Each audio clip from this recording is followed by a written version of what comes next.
The AC just turned on. Perfect timing. Anyway, hi. Happy 4th of July, or Independence Day, or just like regular July day, depending on where you are and when you're watching this. It's time for the Literary Nunnery 6th month roundup, because I feel like it. And I've read some good books so far this year, and I don't want to forget by the whole end of the whole year what I liked. So that's what's going on here. The camera is right there. I will remember to look at it. I won't remember to look at it. Okay, so the books I liked the books I read in general can generally be categorized in, I'm really hoping I can edit that. So the books I read in general can usually be categorized in a few different types of categories. Today the categories we have are miscellaneous fiction, teen romance, fantasy, fairy tales. So I'm going to talk about the books I read in each category that I have enjoyed. So let's start with fantasy.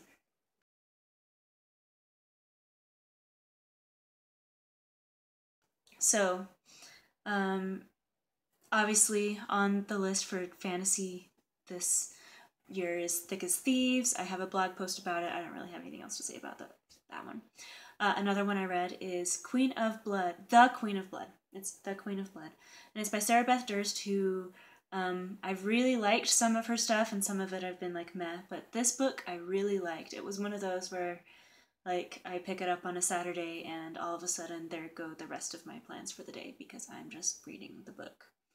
So it was really good. It was about, so how they choose queens in this country is everybody, if you're a magical girl, you can go and learn how to do magic, and then the next queen is going to be like just the best possible choice of all the girls that have learned magic. And so it's about this girl who goes to the school and she's just super determined even though she's a really bad student. So, and then just what happens with her there. I really liked that book. And also, this past week, I really should have written down like the real titles of these books and not just like enough to remind me what they are. But I'm pretty sure this is called A Crown of Wishes, and it's by Roshani Chokshi. I also should have been prepared with author names. She wrote The Star-Touched Queen that I mentioned last year. But I read this one all the way through. For sure, I read the whole thing, and I really liked it. It's about a prince and a princess from neighboring enemy kingdoms, I think, and they get entered into this like supernatural tournament, and they win the prize is a wish, and so it's just they want to win wishes so that they can be good kings and queens. Well, a good king and a good queen. Like that's what they want. And it was really good. So definitely, obviously I'm talking about the ones that I liked. Let's go on to miscellaneous other fiction.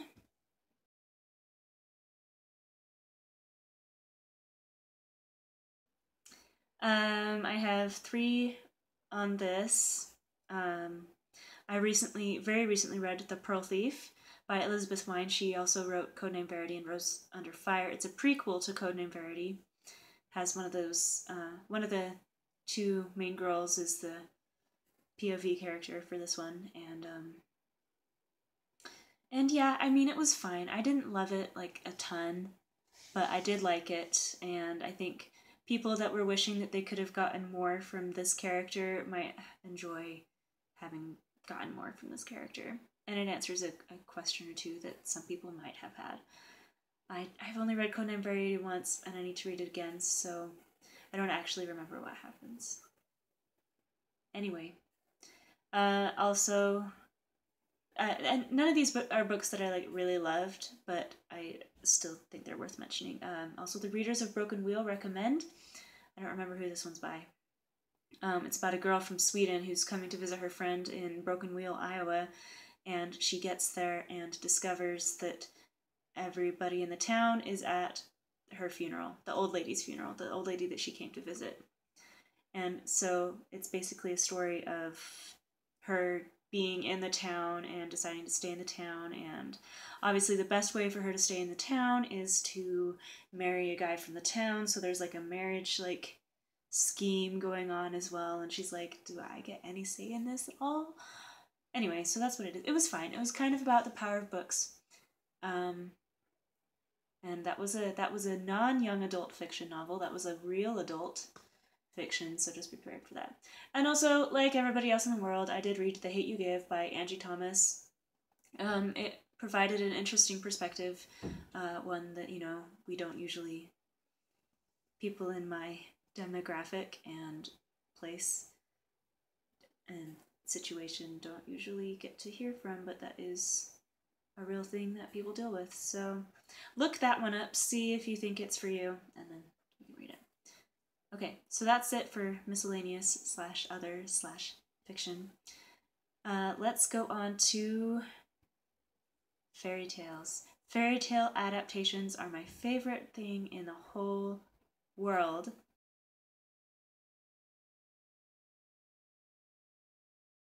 And you know this about me. Last week, I ended up asking my mom for my old stories, like the stories that I wrote when I was a kid, and they are almost all fairy tale adaptations, like Snow White, Red Riding Hood. Okay, they're not almost all that. That's it, actually. But those were my favorite ones. And the Red Riding Hood one was a series. Like the first one was Red Riding Hood, and then the second one she kisses the frog and the Frog Prince, and the third one was going to be, what's it called? Hansel and Gretel, but like I just wasn't sure where I was headed with that one.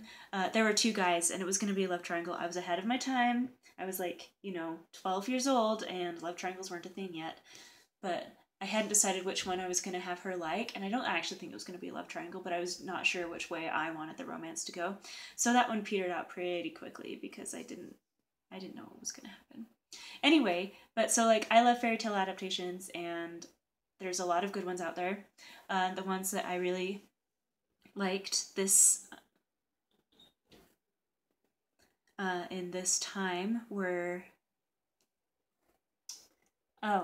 so Rose and Thorn by Sarah Prineas. It's a sequel to Ash and Bramble, which I don't know if you remember from last year. It had this beautiful gown, and this also had a beautiful gown, and it was like, it's people that are in fairy tale stories, and a story as this like menacing thing that's like, you must follow the story, and people that are like, I don't want to follow the story, I want to do my own thing. So Rose and Thorn was another, it's a Sleeping Beauty knot sort of thing, and it was really good. There were some of the same characters between the two, but because I didn't remember exactly what happened in Ash and Bramble, I didn't exactly have everything quite. Anyway, it wasn't perfect. I mean, my memory wasn't perfect. The book was fine. I also read Disenchanted, The Trials of Cinderella by, I forget.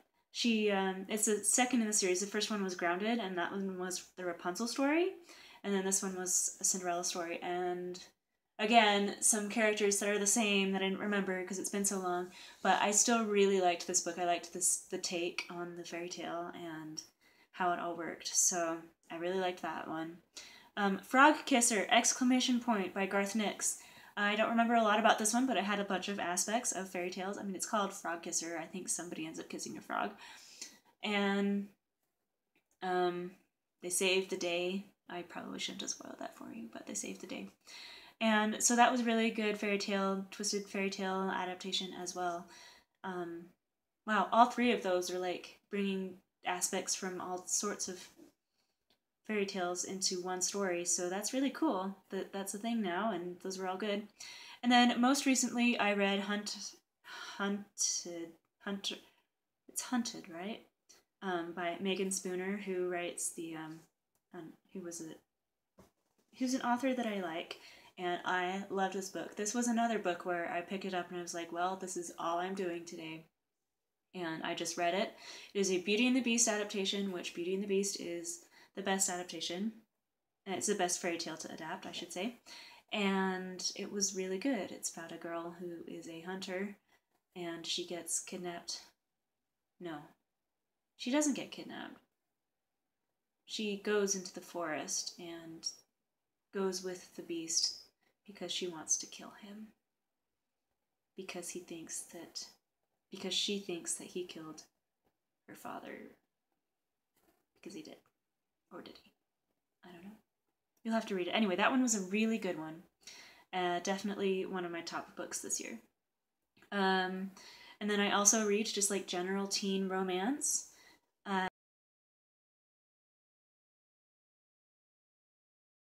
And so on that list, and I read Guitar Notes by whoever.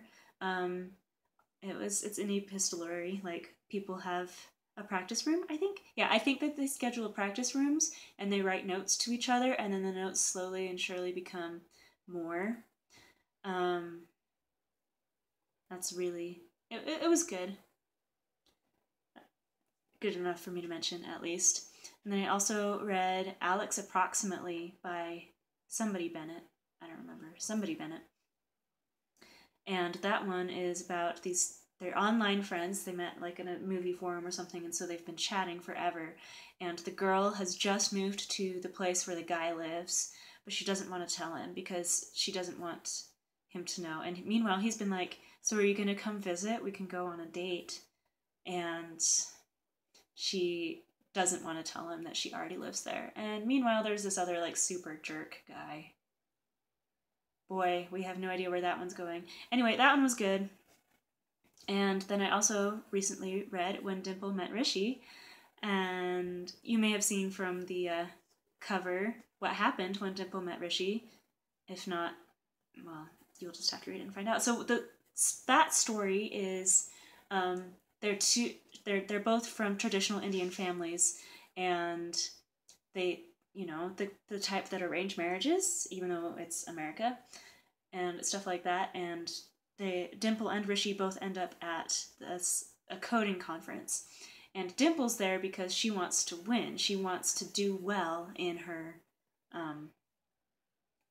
in this conference. Like it's a goal of hers, like a career goal, like an educational goal. And Rishi's there because his parents told him that Dimple would be there and that they were gonna set up the marriage. And so he goes and was like, hey, you're my future wife. And she's like, get away from me. I've never heard of you before in my life, because her parents did not tell her that this was an offing. And anyway, it's just them being friends or not friends, or rivals and partners, and, whatever else happens when teenagers fall in love or whatever. Anyway, I really liked that one too. And I guess this one also comes under teen romance. I just finished it today. It's called Words in Deep Blue by Cath Crowley.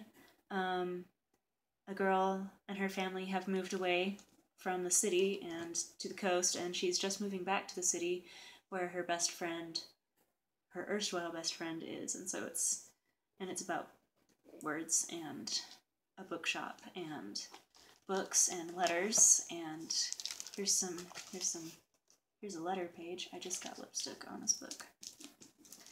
Anyway, so I did like that a lot. It made me a little bit teary, but it's Independence Day. Tears are allowed. As far as other things I've read, haven't made it very far on my diary, but I will, actually, one of the books that's holding up my phone so that it's in a reasonable place for the camera is my birthday present. I'm still gonna get it out.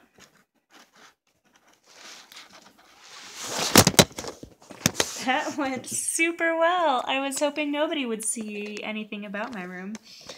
Like the closet. I hope you weren't looking too close. Anyway, I don't know what to do now.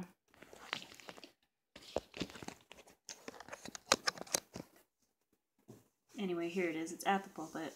I haven't made it very far, even though my birthday was a few months ago. But that's sort of my goal, is to keep trying to read that. Anyway, so that's the past 6 months. This is a long video.